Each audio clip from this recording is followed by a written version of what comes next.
Good morning. I'm going to bring a little energy to the seat this week. Feel the energy. I felt like it was a little down last week without me here. Pat is, I think it's an understatement to say he's low-key.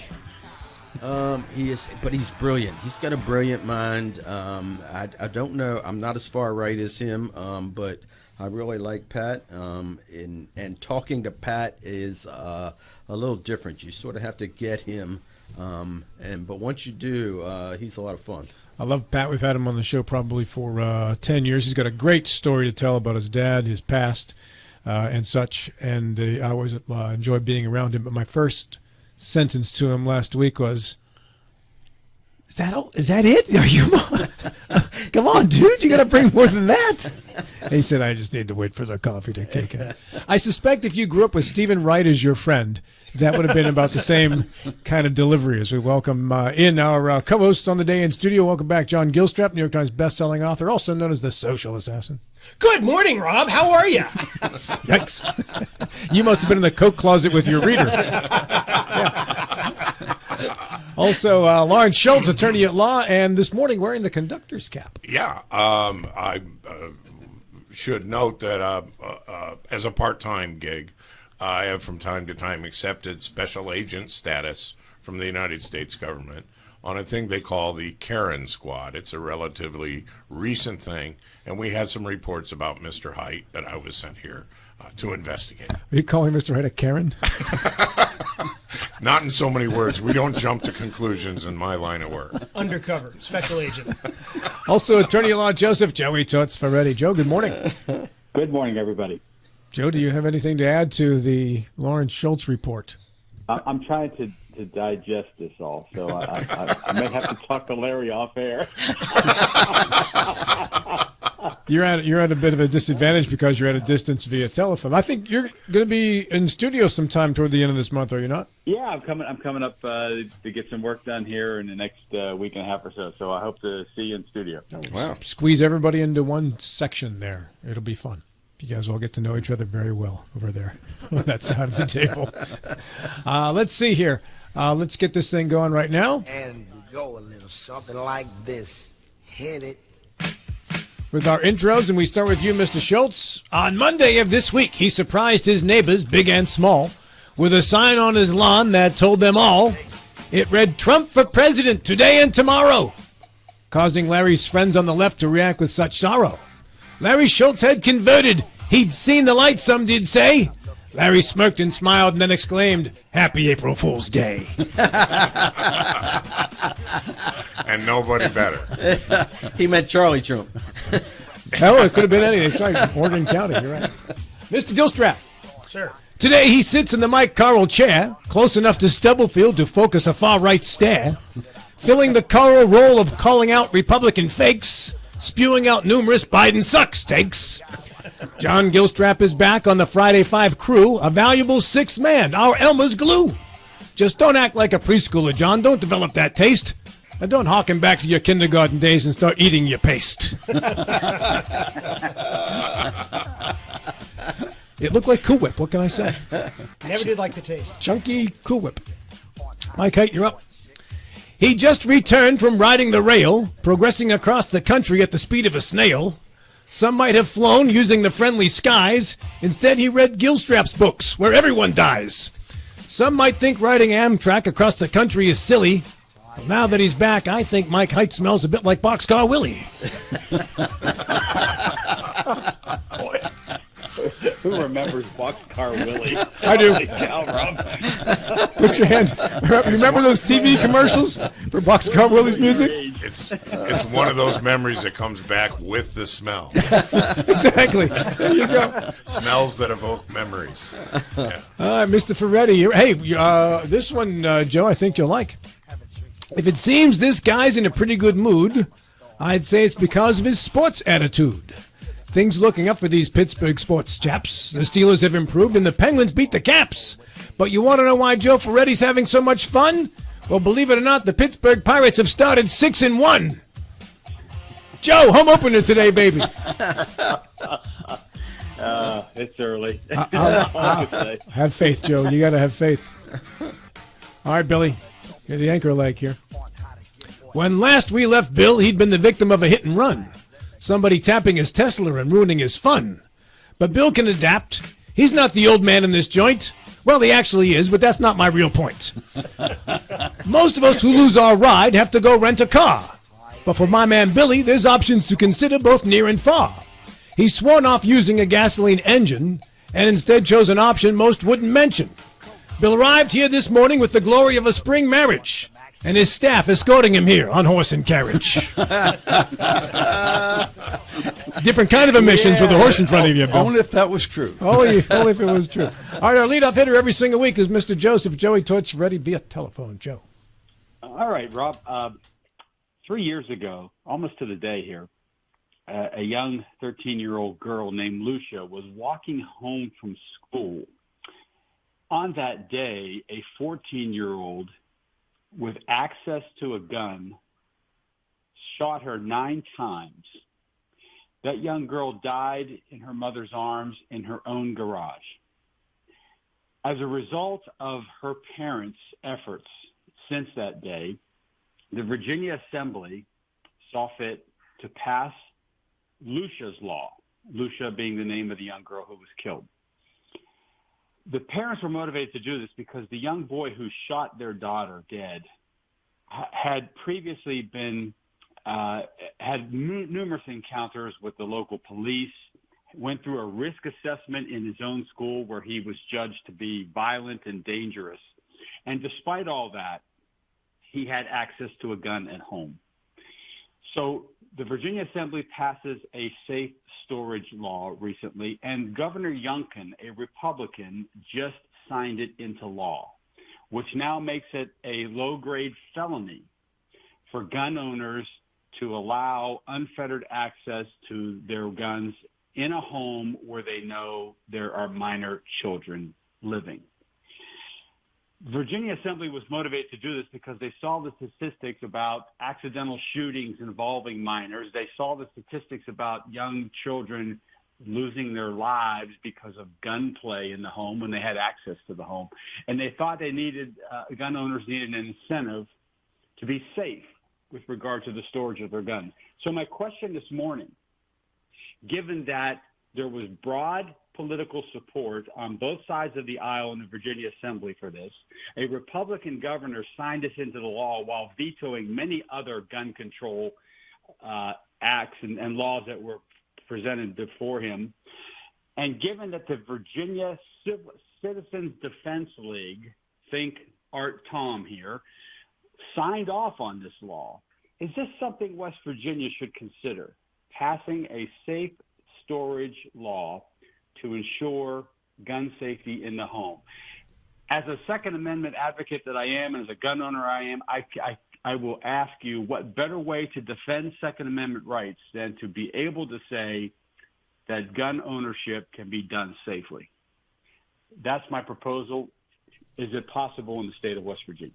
Let's start in the House of Delegates with Delegate Mike Height. Is it possible? Yes, I think it's possible. Is it likely? I don't know. I think you would have to test the waters on this one. I know myself, I'm sort of torn. I grew up in a household with there were 6 kids. And my father kept his guns in the gun cabinet, which was one of those old wooden ones with the glass doors in the front, and you could reach in and grab a rifle or a handgun at any time you wanted. And we just knew from an early age, you better not, or there would be extremely bad consequences for doing so.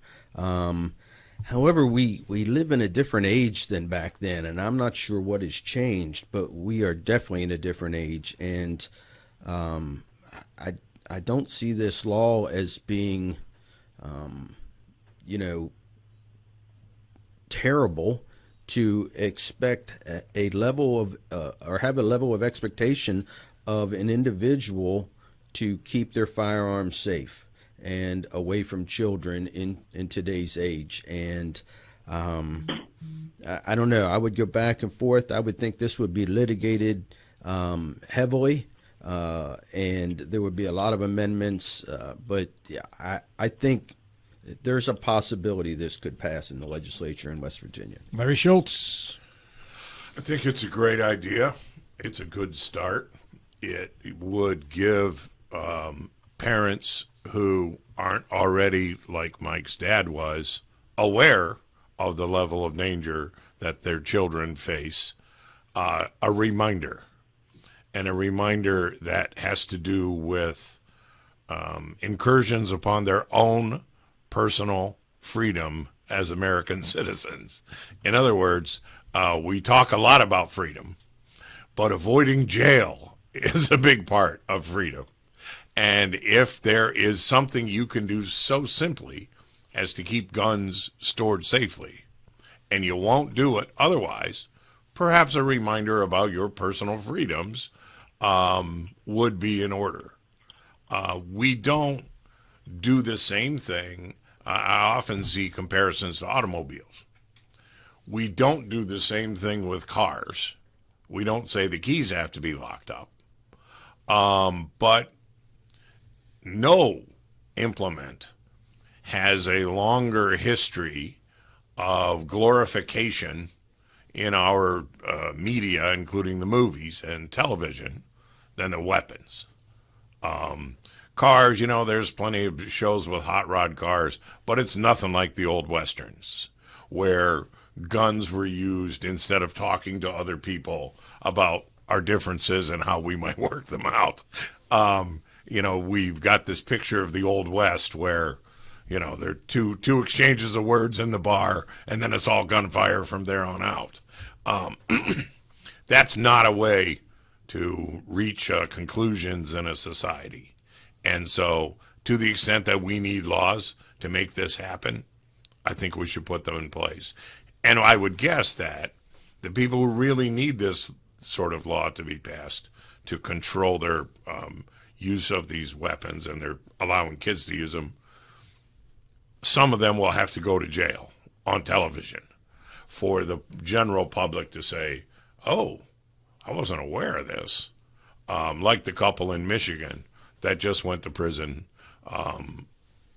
for the manslaughter charges that were brought after their son killed some people at a school. And then doubled down by making threats from prison, which was just digging a tunnel, continuing to dig the tunnel.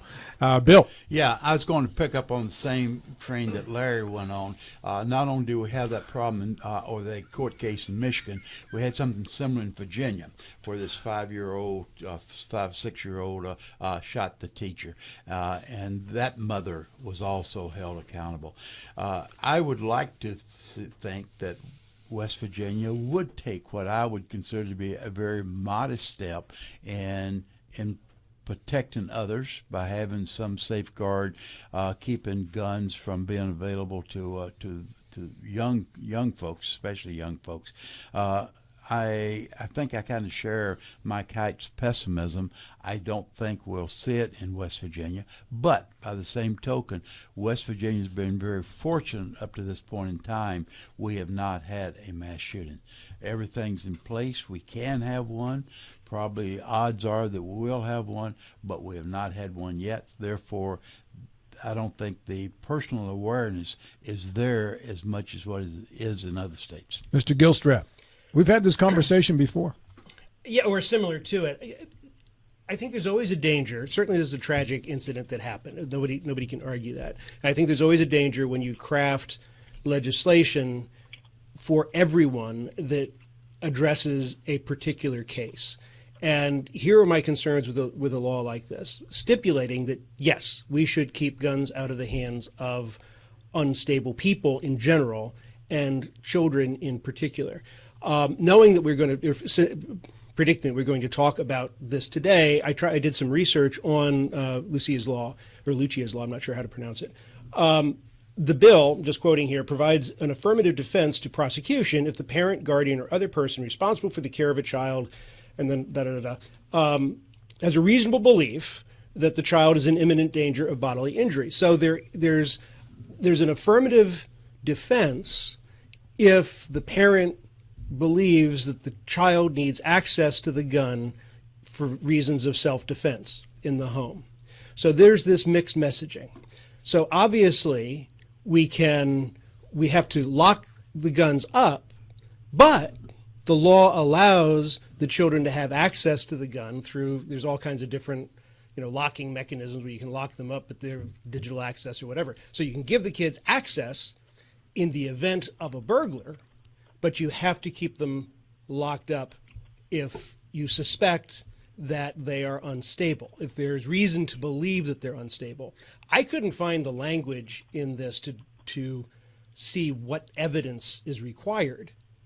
What are the triggers to say that the child is unstable? When you reverse engineer, the kid goes and gets a gun and kills people. Well, okay, clearly he was unstable.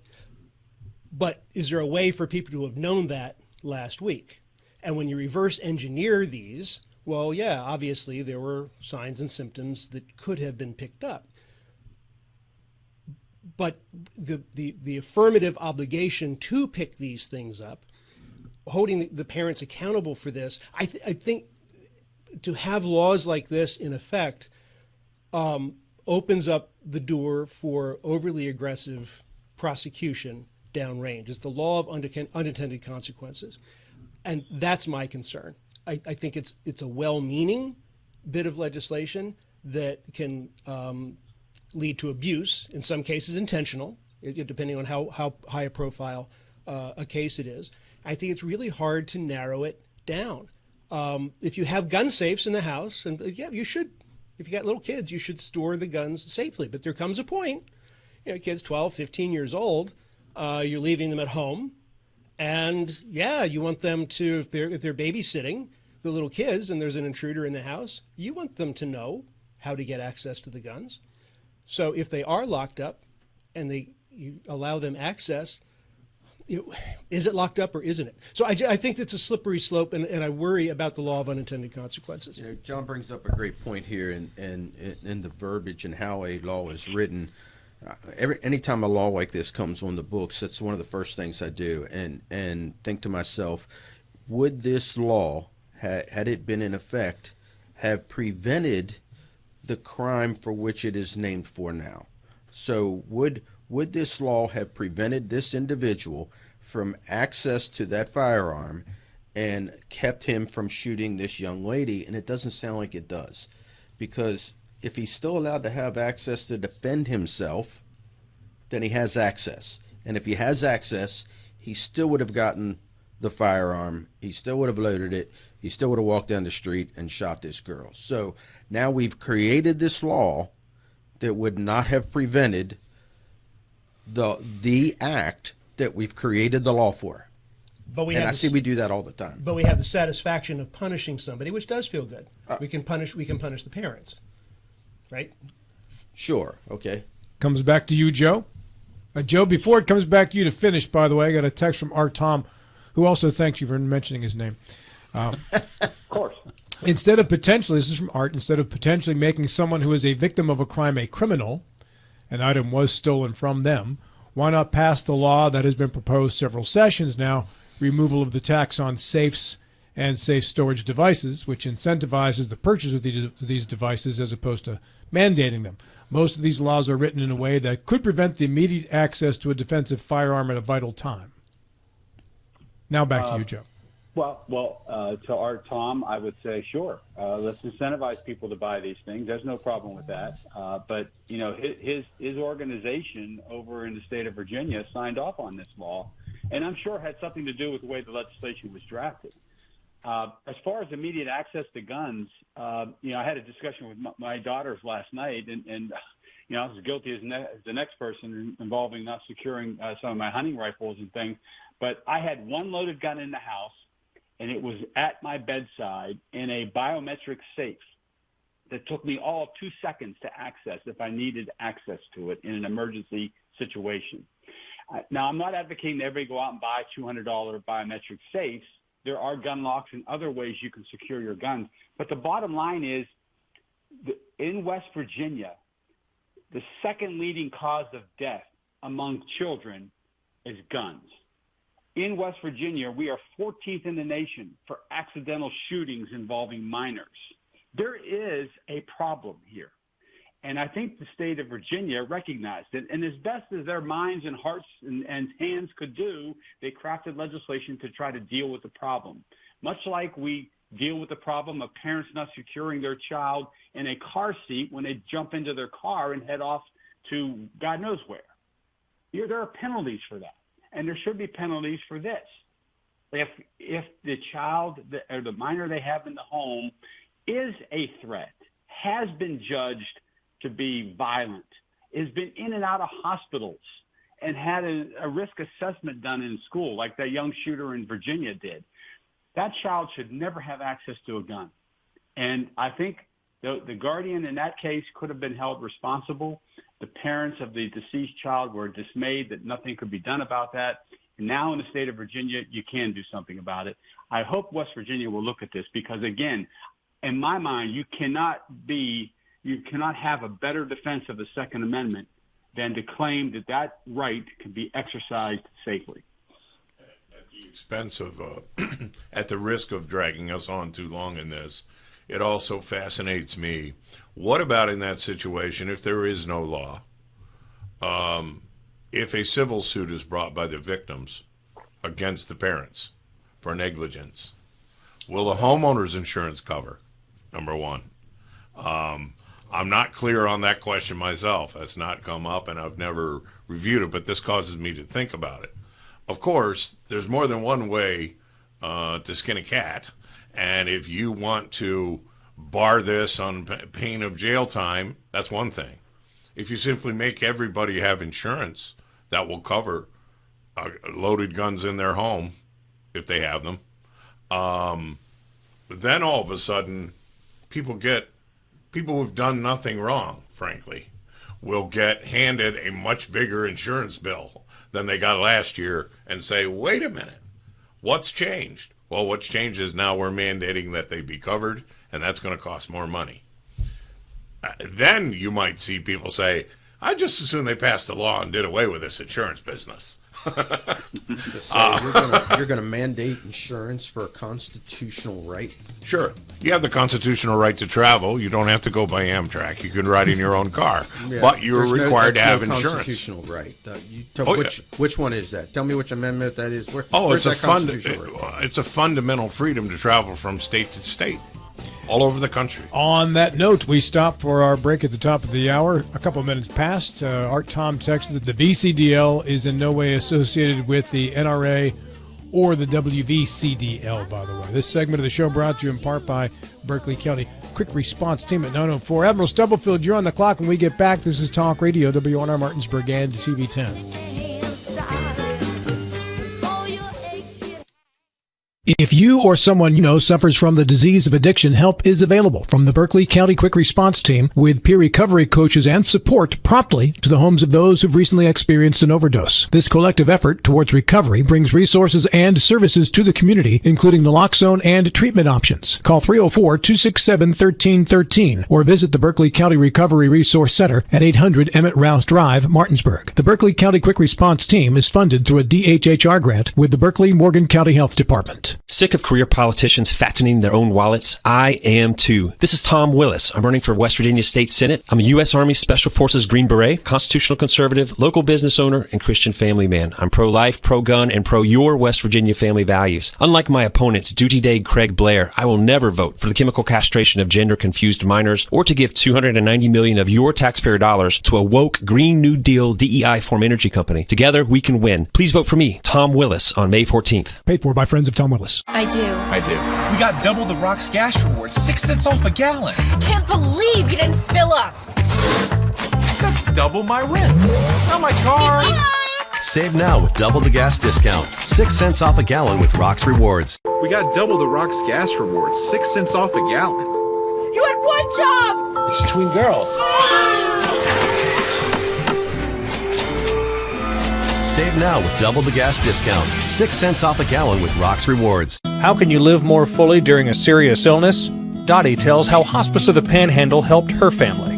My brother Speedy became the base commander after he had been in the Air Guard for a few years and then became a general. He was the type of guy that would take people under his wing, Speedy developed a form of brain cancer, and he ended up coming to Hospice of the Panhandle, and he wanted to be around his friends, and Hospice of the Panhandle made that possible.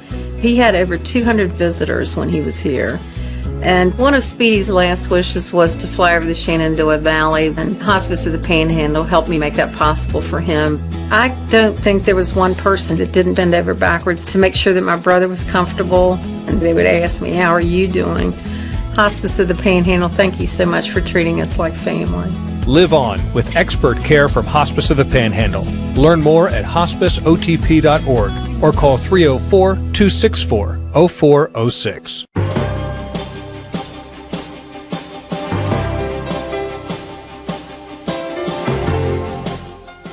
Don't miss the 100th anniversary, 1924 to 2024, of the Shenandoah Apple Blossom Festival parades. Friday afternoon is the Hang 10 Car Wash Firefighters Parade.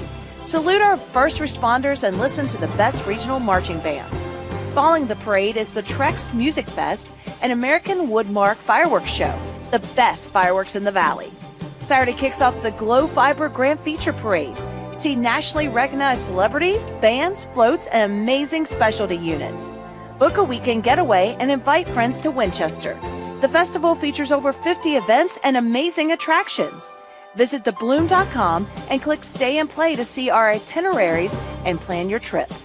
This festival highlight is brought to you by Rubbermaid Commercial Products. Mother Shuckers. Fresh Florida stone crab straight from the boat to your throat. Blue crabs, king, snow, Dungeness, all available year-round. Try and find that anywhere else around here. Homemade soup specials every day. Mother Shuckers is located at 1014 Winchester Avenue in Martinsburg. Mother Shuckers, we have an opinion. If you don't like it, shuck it up, Buttercup. Come on over. Is your skin dry or breaking out? Are your muscles sore and tight? Then take a few hours or even a whole day to refresh yourself, recover, and rejuvenate at Personal Reflection Day Spa, located at 102 Hovatter Drive in Inwood. Personal Reflection Day Spa is an award-winning spa for 15 consecutive years. The friendly, experienced staff will give you the treatment you deserve from the minute you walk in the door. Book your appointment by calling 304-821-1333 or online at personalreflectiondayspa.com. Republican Wayne Clark, your delegate for West Virginia's 99th District. Income tax cuts for all West Virginians? Wayne delivered. School choice for kids and families? Wayne delivered. Protecting our kids from online predators? Wayne delivered. Republican Wayne Clark has worked to pass some of the most conservative policies in our state, protecting the rights of the unborn and our Second Amendment rights, bringing good-paying jobs for West Virginians. Vote to re-elect Wayne Clark in the Republican primary on May 14th. Paid for by Wayne Clark for West Virginia. Join us for the 2024 Eastern Panhandle Home Builders Association Home Show, April the 6th and 7th at the Roundhouse in downtown Martinsburg, with over 120 exhibits and food trucks on the grounds. Diamond sponsor Pine Creek Structures is giving away an outdoor patio set, and you can enter to win. This year's silent auction is sponsored by Snyder Bailey & Associates. The 2024 Home Show is the place to see home builders, remodelers, banks and lenders, landscaping companies, heating and air conditioning contractors, and a whole host of other products. Platinum level sponsors include Eastern Panhandle Heating and Cooling, Aspen Home Improvements, and City National Bank. Admission is always free, so stop by the Roundhouse and get information on your next home project at the 27th Annual Home Show, April 6th and 7th. Gold sponsors include Fortress Foundation Solutions, Sunset Water Incorporated, Thomas Companies, Rankin Remodeling, Panhandle Homes, Colligan Stoner Enterprises, and the Hornby Media Group. Silver sponsors include Valley Shade and Shutter, Leaf Filter Gutter Protection, Rentals Unlimited, Mountaineer Glassworks, and BCT Bank of Charlestown. ephomeshow.com. Car accident? Get more with Mansion Ferretti. After a car accident, what does it mean when we say get more with Mansion Ferretti? It means making the insurance company do what's right. It means getting a powerful local law firm on your side, one with decades of experience. And it means the peace of mind of never paying us a fee unless we get money for you. So if you've been injured, get more with Mansion Ferretti. 304-264-8505. Finance Chairman Eric Tarr. This year we're about $522 million ahead of estimate, and for the month we ended up about $95 million over estimate. It's still looking pretty good. I think it's going to hit the forecasting fairly closely from what we're seeing. We're expecting to be somewhere around $780 million in surplus beyond revenues.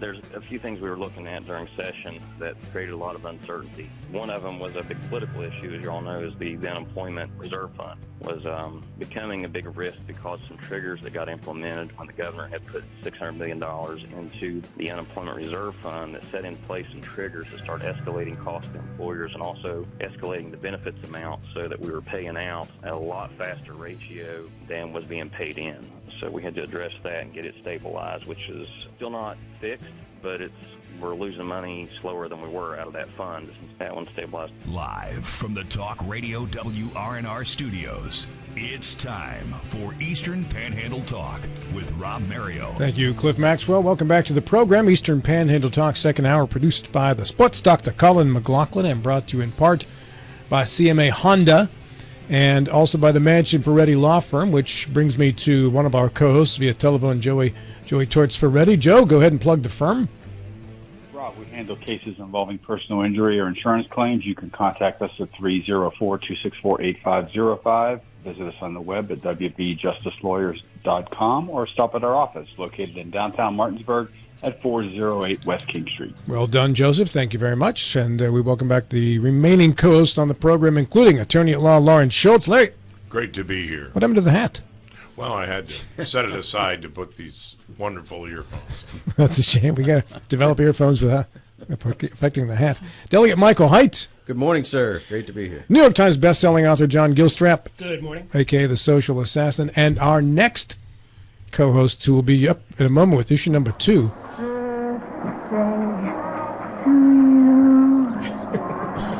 What is that? I know what it is. It took me a while. Mr. President, happy birthday to you.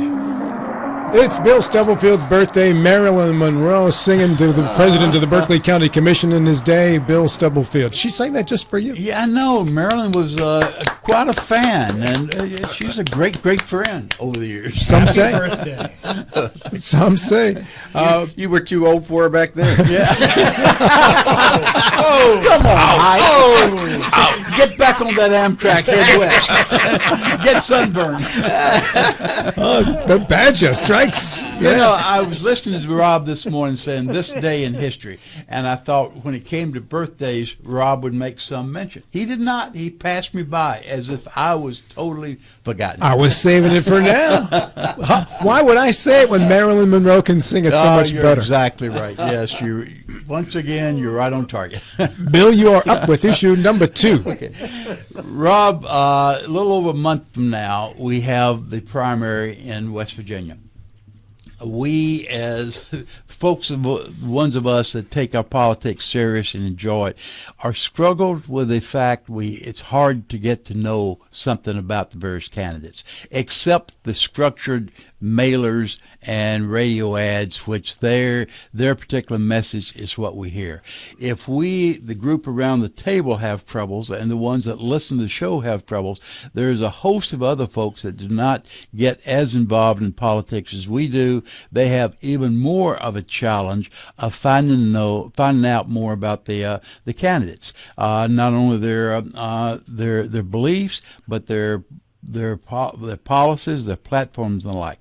One of the best ways to find out more about the candidates are through through debates, governor, Congress, whatever the case may be, through debates. Not only do you get information real time, but certain information is captured with a video stream or audio stream, and we hear about it over and over. We get a much better impression of what the candidates stand for with these debates. With the governor's race, we have 4 candidates, Mac Warner, Chris Miller, Moore Capito. All 3 have agreed to debates. The fourth one, Patrick Marcy, was in some debates early, very early, and he had several debates scheduled. Then all of a sudden he said, nope, not going to participate anymore. I'm not going to debate my fellow candidates. So what we do, we have a debate with 3 of the 4 that are willing to answer questions, to let the folks know their full range of the platform. We have one candidate, in this case he's probably leading, refuses to do that. My question is, does Marcy deserve a pass for refusing to be in the debates? Mr. Gilstrap. Does he deserve a pass? I don't know what that means exactly. I think he needs to be accountable for not showing up for a debate. I think we need to understand that if I were to, in a debate, in this kind of a contest, if I thought that I was the runaway hit, that I was going to win whether or not I showed up, then I probably would not show up. Because while it's a great opportunity to put out the message, it's also a great opportunity to screw up. If we think about, certainly at the presidential level, because those are the political debates that are most famous, we have George Bush 41's moment. He checked his wristwatch during a debate, and that became a big issue. It actually became a theme that undid a good part of the momentum that he had started. Reagan's undoing of was it Mondale? About the age, yeah, Mondale. I will not let your youth and inexperience. Those are the moments that can either make or break a candidacy, and it's completely unscripted. So there's a lot of exposure to a debate. So I think while it's great for the voters to hear what the candidates are saying, I think there's a lot of risk for the candidates. So it's a balancing act. I think it's very risky not to debate in a contest like the gubernatorial race, because I don't know that anybody is the runaway winner of this thing. So does he get a pass? No. He's held accountable for it. Is it a wise decision? Well, no. Larry Schultz. I tend to agree that anybody who is so afraid of making a mistake that he won't speak publicly when there's people standing there ready to disagree with him, anybody whose understanding of their own abilities is such that it makes them afraid is not suited to be the governor of my state. So that person will not get my vote. Now, he may not have anyway, but... I don't think there's no may in this one. But if it were somebody I would vote for, otherwise I would take that very seriously. You're the governor. You're supposed to stand up for the people of West Virginia, and I can't even get you to stand up for yourself. And so when I look at other people and I see they won't stand up for themselves, I lose all belief that there's any chance they'd stand up for me. And Larry, by the way, your camera went blank for a moment there. That's not us editing you out. I think your audio was still good, but for whatever reason, your camera just went totally blank. People can only take so much. Joe, let's go to you via telephone. Well, I used to think that the most dangerous place in West Virginia was hunting spring turkey in Sleepy Creek, but now it is standing in between Patrick Morsi and a microphone. And this is out of character for him to not be front and center, to not stand up and talk about what he wants to do for the state of West Virginia, what his vision is. So I can only assume one of two things. Either he thinks he's winning and he doesn't need to do this, or, as John Gilstrap said, he's concerned about being dragged into certain policy discussions that he can't defend. Either way, it's not serving the interest of the West Virginia voter. And I would not give him a pass for refusing to debate. And, in fact, I watched the governor's forum that was held here on Wednesday. I watched that hour-long production. These guys couldn't even agree to stand in the same room next to each other to debate. They had to appear individually with a questioner and answer 15 minutes of questions. It was a waste of 1 hour of my time because I didn't find out anything about these candidates other than their boilerplate campaign stump speech type of information that they spewed forth in answer to these questions. Rob, I've participated in many of the forums we've had locally, Mhm. and I thought those were most valuable for the people who were going to be voting for these candidates. And I would think that Patrick Morrissey should understand that and understand more that he owes it to the voter to get out there and debate and talk about the issues in a forum where there's actual debate and not just campaigning. I'm the person that's been in charge of corralling these people for our forum, in which 3 of the 4 have decided to show up. And I can tell you this, instead of sentencing people to prison, they should sentence them to my job of corralling these people to show up for a debate. You'll be scared straight soon, trust me. Mr. Height. So the question is, does he get a pass? And the answer is no, he shouldn't get a pass on this. But you have to realize that these are campaigns, and then therefore there has to be a strategy towards this race. So I understand where Morrissey's coming from, and I don't disagree with his strategy. When you have an overwhelming lead, and I think he has a pretty good lead right now, why subject yourself, like some of you have told you, to a possible mistake where you could lose that lead? I think the mistake is with the other 3. I think because their attitude right now is, well, if Morrissey's not going to come, we're not going to come. And I think they do need to. They need just the 3 of them debate. That way, at least one of them can start rising in the ranks of those 3 and maybe gain on Morrissey to where now you're forcing Morrissey back into the.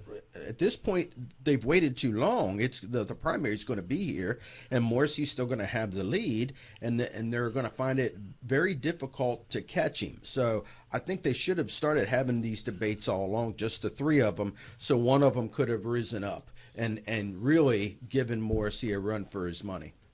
Bill, back to you. Yeah, I agree with the point that's been made that Morrissey feels he has a lot to lose.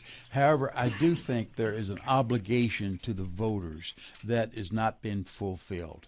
And the obligation of the voters is to let the voters know more about you as a candidate than what's in your mailers and your radio pieces.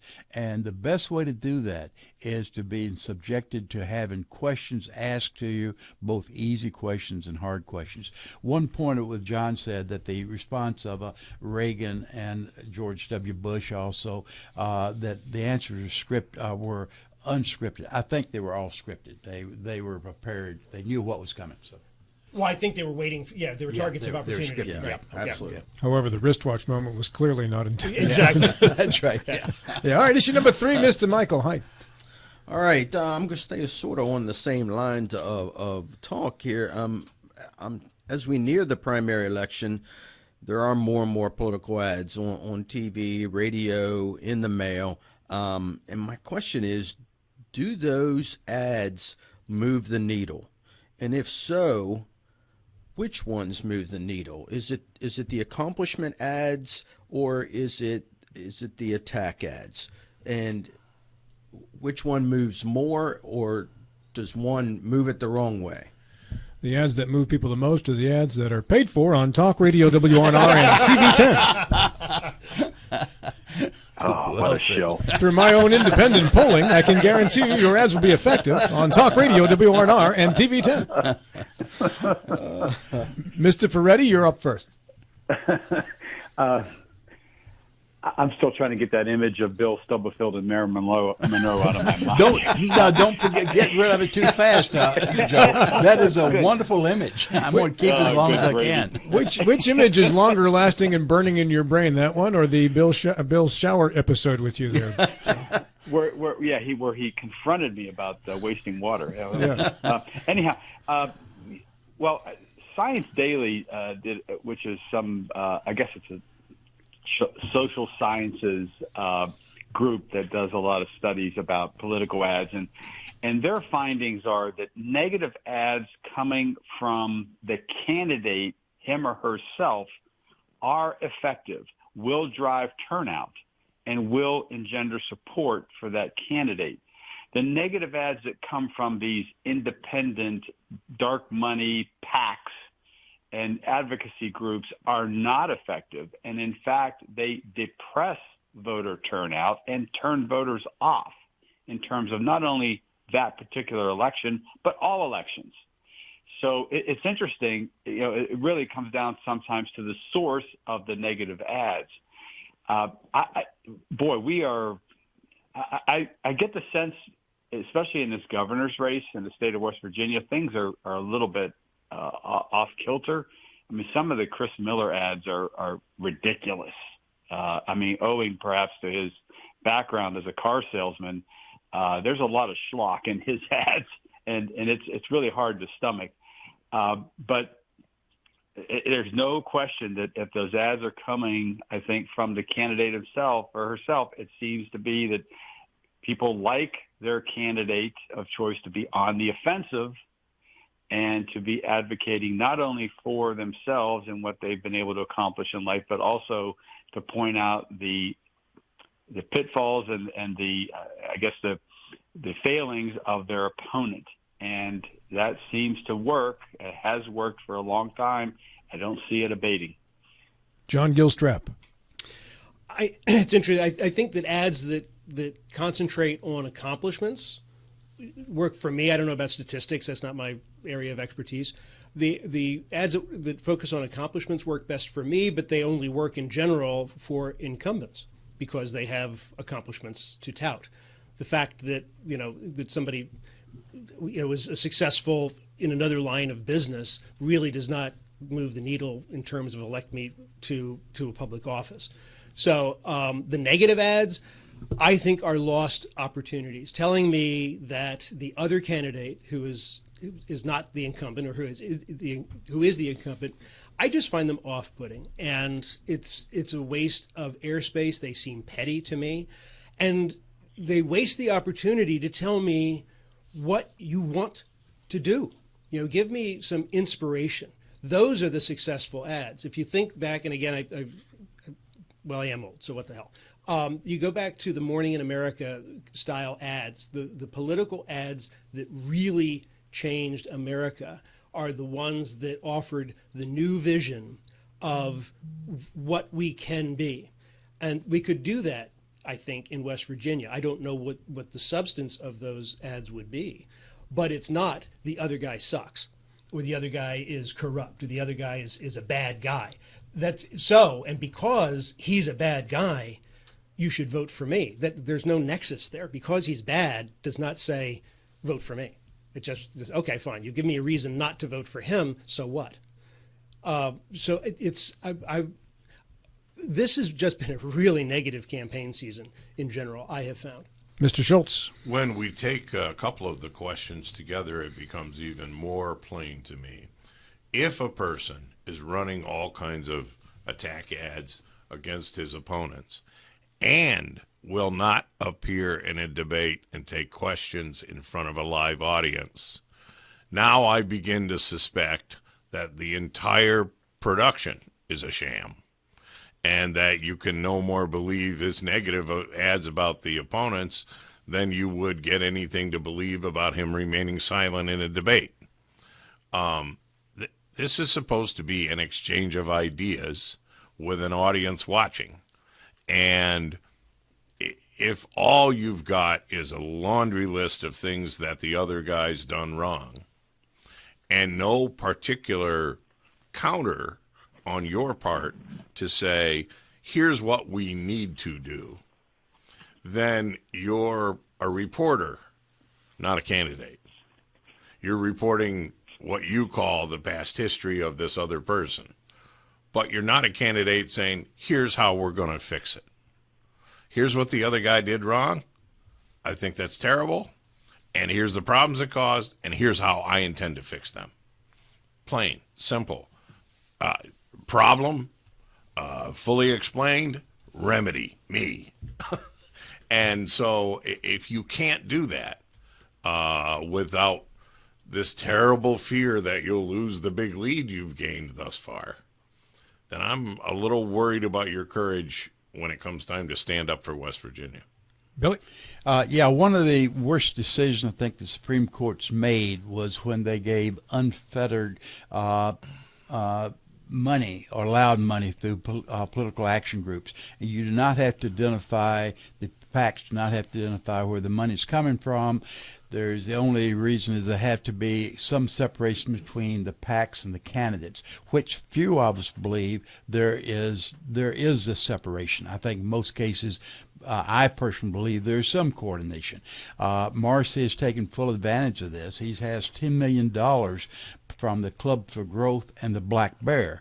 The Black Bear is the one that's coming through with all these extremely negative campaigns against the opponents.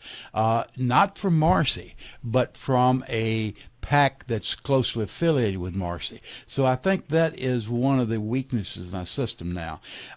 Mike, your question, I think, was overly generalized, and it grouped everybody together. We do have two demographics that of voters. One would be folks, as I alluded to this earlier, like our listening audience, our television audience, and around the table, that take the politics serious, that spend some time looking at it. I do not believe the negative attack ads play very well with this group, as John Gilstrap mentioned a few minutes ago. But there's another population, and that's a population that really do not care about politics until the few days before the election. And they are the ones that are swayed by these mailers and the TV ads.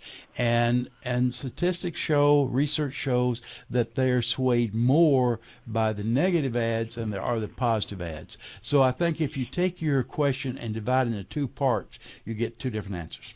I think the older I've gotten, the less effective negative ads have been with me. When I was younger, I tended to believe a lot of those things in the negative ads. Then you kind of figure out the parsing that goes on with finding that negative, which isn't necessarily an accurate negative, but might have been something that was attached to something else that was attached to another bill down the line, and next thing you know, you voted for the murder of 4-year-olds. But they only work, or they work best, I guess, when it's a binary choice. Sure. But when it's a crowded field and you just hammer the other guys, that's not an excuse. Okay, we know that candidate 1 is bad. That doesn't, so it's doesn't make you better. Yeah, so now if Stalin and Hitler are running, right.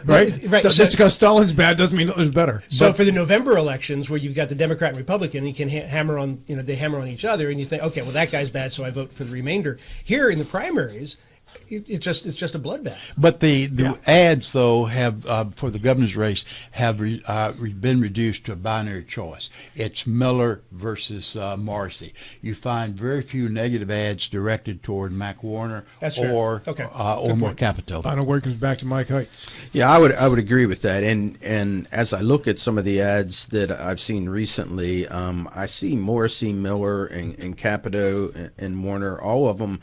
When they're doing their own ads, they're very positive, and they're about themselves. And but you're right, it's the negative ads are coming from PAC and that dark money. And so it's interesting that the research that Joe cited looks at things that way. But I also agree with Bill. I think there's two demographics of people. There are people that on the final days, that last week before the election, they sit down and look at all of this stuff hard, and not so much like the rest of us that follow it all year long. Exactly. So I agree. All right, Larry Schultz, you're on the clock. We come back in a moment. This segment of the show brought to you by Elder Care attorney Danny Staggers in downtown Martinsburg at 304-267-3915. It was this date, 1994. 30 years ago today, Kurt Cobain of Nirvana passed away.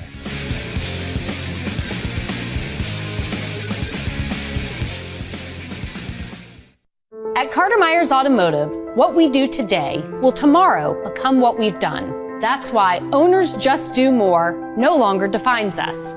Our work is never done because what we live by doesn't have a finish line. We care. Our company of owners is moving lives forward every day by finding more ways to care before, during, and after your purchase. Because when you're happy, so are we. Carter Myers Automotive. Proud to be the owners who just care more. Thanks to the leadership of State Senator Craig Blair, West Virginia's economy is stronger than ever. State Senator Craig Blair helped control government spending and then passed the largest tax cut in state history. The Coalition for a Stronger West Virginia would like to thank State Senator Craig Blair for standing up for our families. West Virginians have more jobs and lower taxes, all due to State Senator Craig Blair. Paid for by the Coalition for a Stronger West Virginia. Not authorized by any candidate or candidates committee.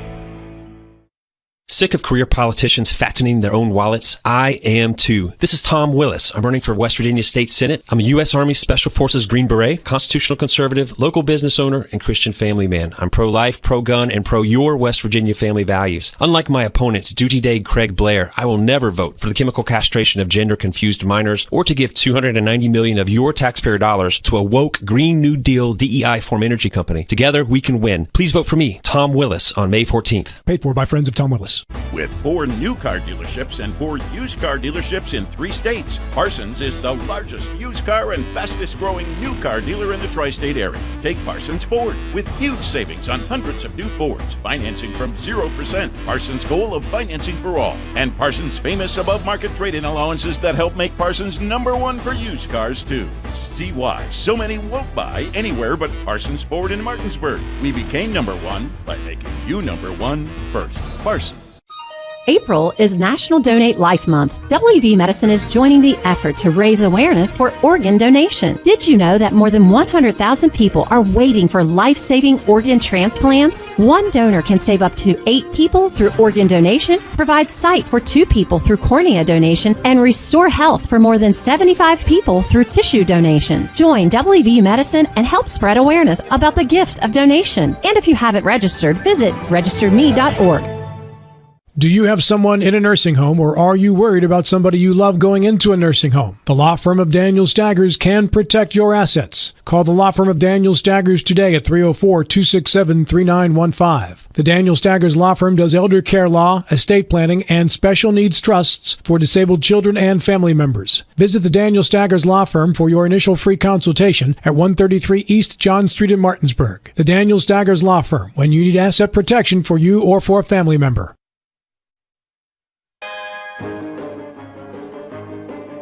This segment of our show today brought to you in part by the committee to re-elect Craig Blair to the state senate and by elder care attorney Danny Staggers. It is the birthday of one Frank Gorshin today, born in 1933. On this day, passed away in 2005.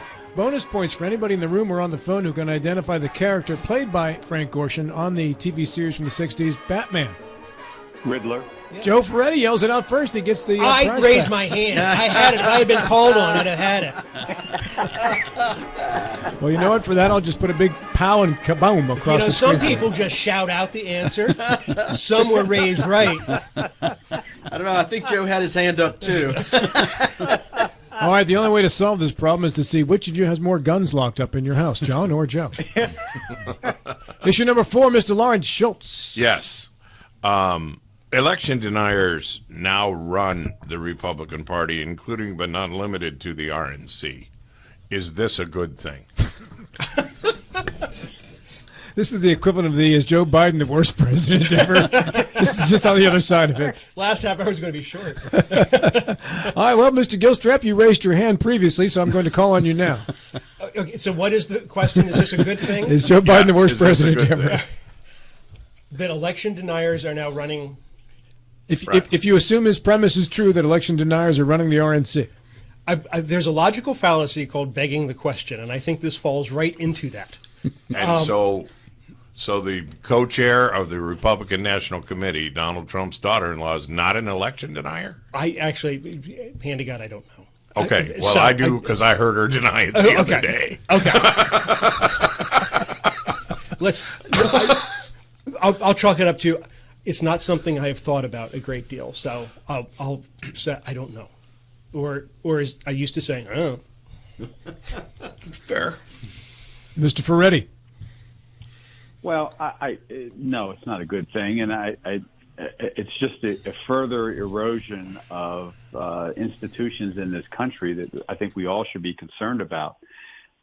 Look, the whole angle with Trump and election denial goes back to the Obama days, when recall that Trump claimed that Obama was illegitimately elected as a president, and the birtherism thing, and just another crusade that Trump went on that was composed of a significant amount of nothingness. And look, the Democrats were guilty of this in 2016 when they claimed that Russian interference somehow resulted in Trump winning the election. And then Trump, as his name implies, took it to a whole nother level in 2020 when he denied that the election was valid and went so far as to try to recruit people in the state of Georgia and the state of Nevada, the state of Arizona to circumvent the election process and come up with votes and find votes and false electors and the whole 9 yards. So this is elevating and escalating to the point where you have to wonder what's going to happen in 2024. So I'm concerned because if we get to the point where people in this country don't accept election results, I don't know what the next step is, frankly, and that's concerning to me. Delegate Michael Haidt. So I'm not concerned. I think these individuals have a part to play, and there's a job that they have to do, and it's to fire up their base, and a lot of them do it any way they can. And so this doesn't really bother me. I'm glad Joe brings up the fact that, in 2016 that Democrats, there were Democrats who came out and they were election deniers as well and demanded recounts and all kinds of things. And you know what? And maybe they had a point back then. And I think maybe Trump had a point in 2020 that there were anomalies in some of the election results in some areas. And until we seriously take a look at those and start actually convicting people when we find that there are irregularities and it looks like whether it changes the result of the election or not, you have to hold those people accountable so people believe that the results are true and fair. And I think there was a second part to your question, Larry, that you also wanted to know, does everybody in the room think that Joe Biden is a legitimate president of the United States? And I will answer that absolutely. Joe Biden is my president. Whether I like it or not, that was the result of that election, whether I like it or not. However, I do think there were anomalies in certain areas. Whether they would have changed the election or not, I don't know. But those should have been investigated and people should have gone to jail for it. And we need to start doing that when there are anomalies like that, whether it was in 2016 when the Democrats wanted recounts in certain areas or they saw anomalies, or whether it was in 2020 when the Republicans said there were anomalies. Either way, we need to hold each county and city accountable when they do these elections. And in a day and age when we have so much digital abilities, I don't understand why we can't get this done in a night, why it has to take days and days and days. There's no more hanging Chad in any of these counties. It shouldn't take this long. So I'm disappointed, but to answer your question, I'm not concerned about these people being appointed at all. Admiral. Yeah, the question is it a good thing? I think one word is no, I don't think it's a good thing. Mike Haidt raises some good points. The question is, how is it going to be addressed? I think we should hold folks accountable. It's just the mechanism that we have to go about to hold them accountable. I think the answer to to Larry's question is going to be more in the ballot box than anywhere else. The election deniers have not fared very well in most elections. A few they have, but most they have not.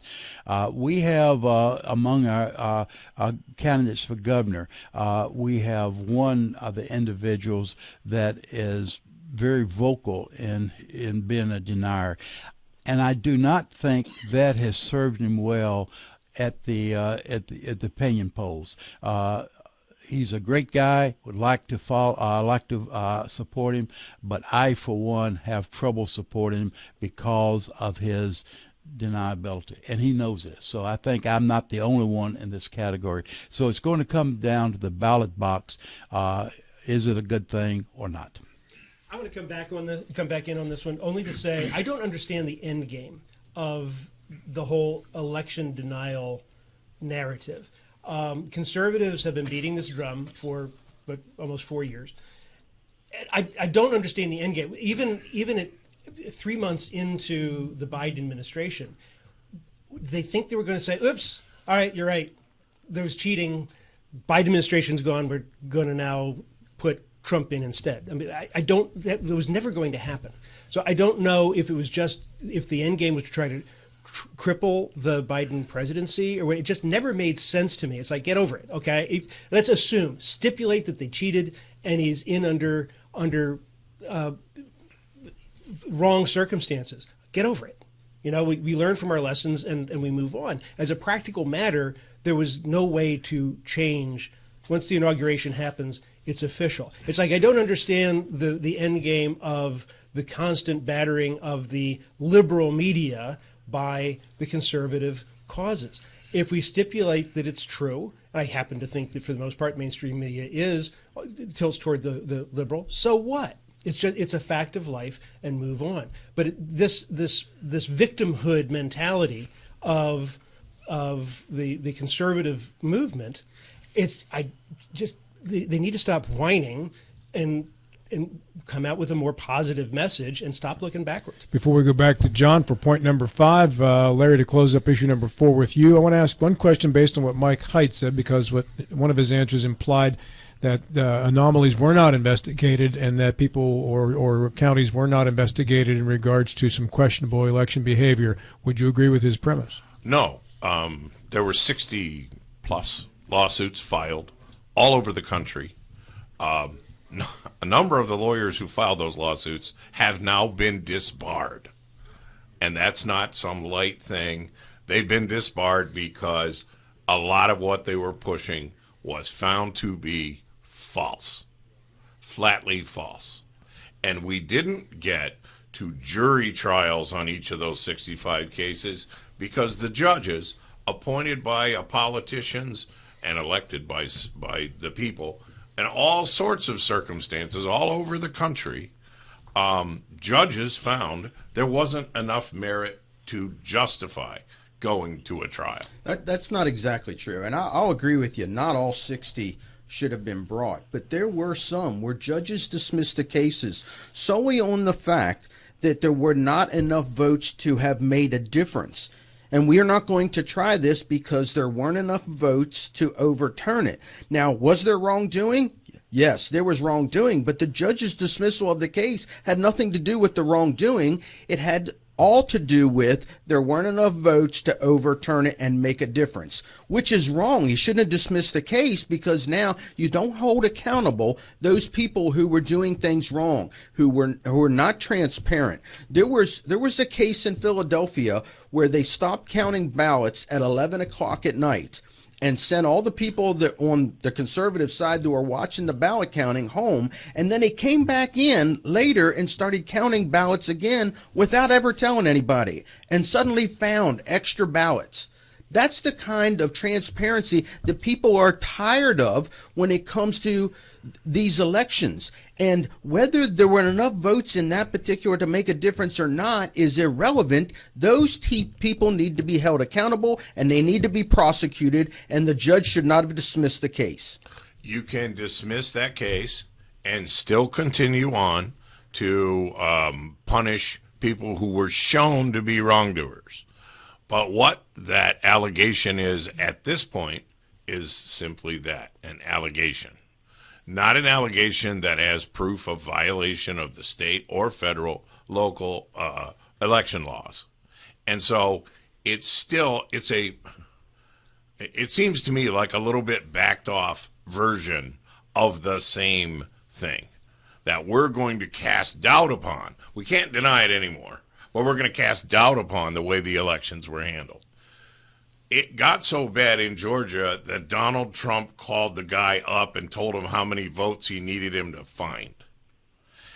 If that is where we are, then the things that you're talking about, which are legitimate concerns, are no longer even going to be considered.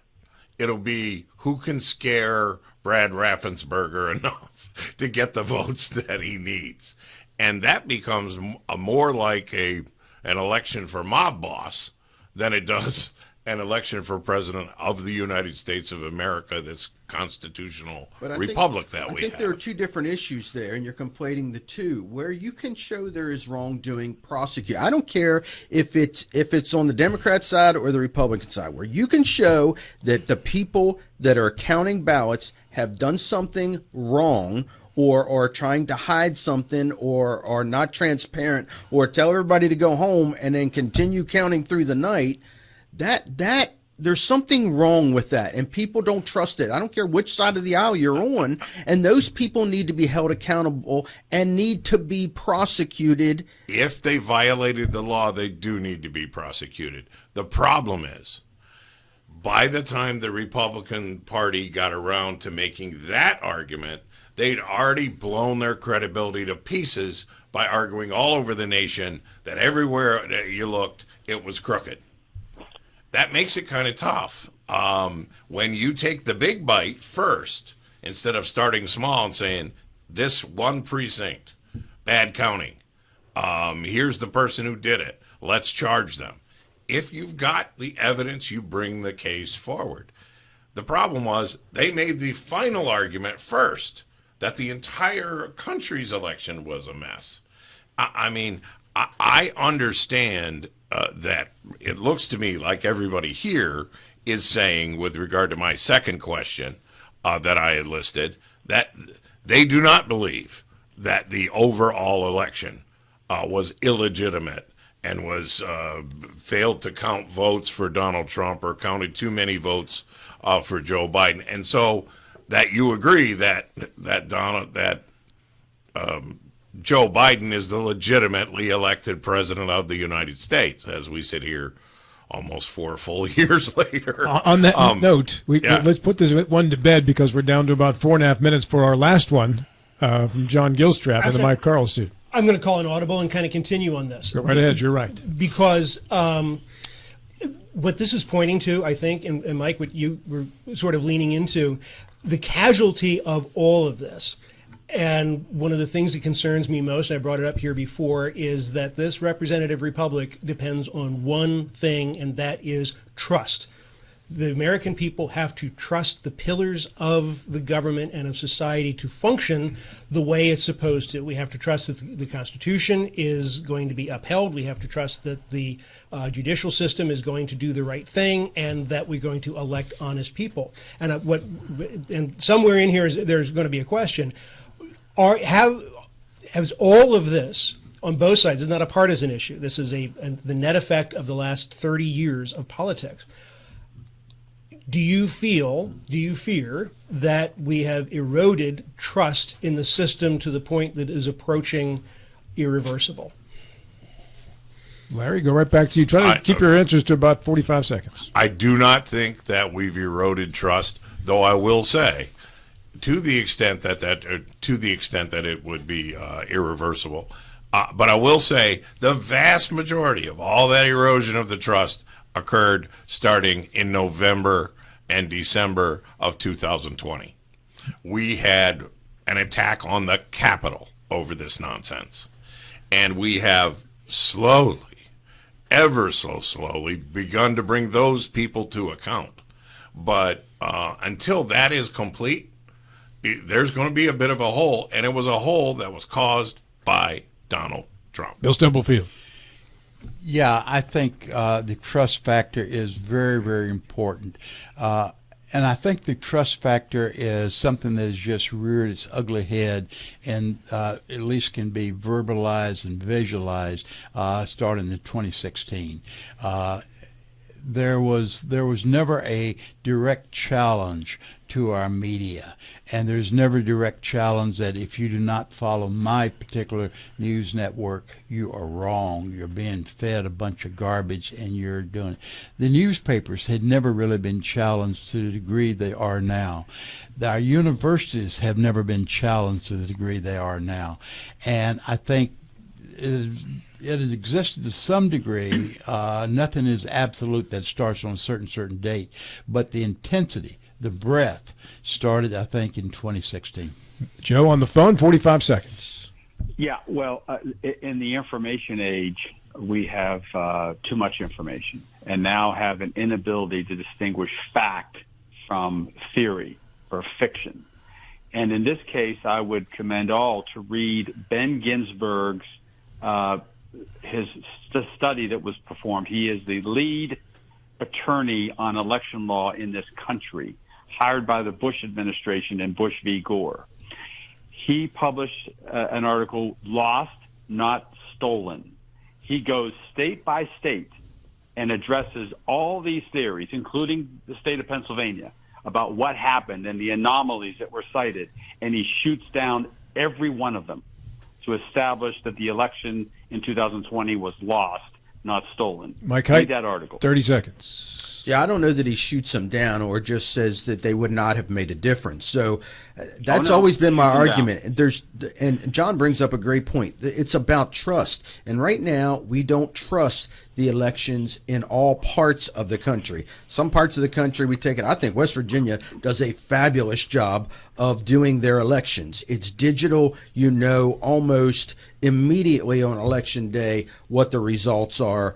There are some states that don't start counting the early voting until the night of. I don't know why. They need to count that early, get those results in early. All right. On that note, we come back with final thoughts. 8 seconds apiece. Betty Davis, born this date in 1908. Kim Carnes' tribute to her on the way out. Sweet surprise. Her hands are never. Providing reliable protection since 1877, we are Farmers and Mechanic Insurance Companies. For over a century, we have been dedicated to provide dependable insurance protection and excellent customer service. We specialize in auto, home, farm, and business insurance. Our products are backed with personal, hands-on service. You can trust us to protect what matters most to you. For all of your insurance needs, there's Farmers and Mechanics Insurance Companies.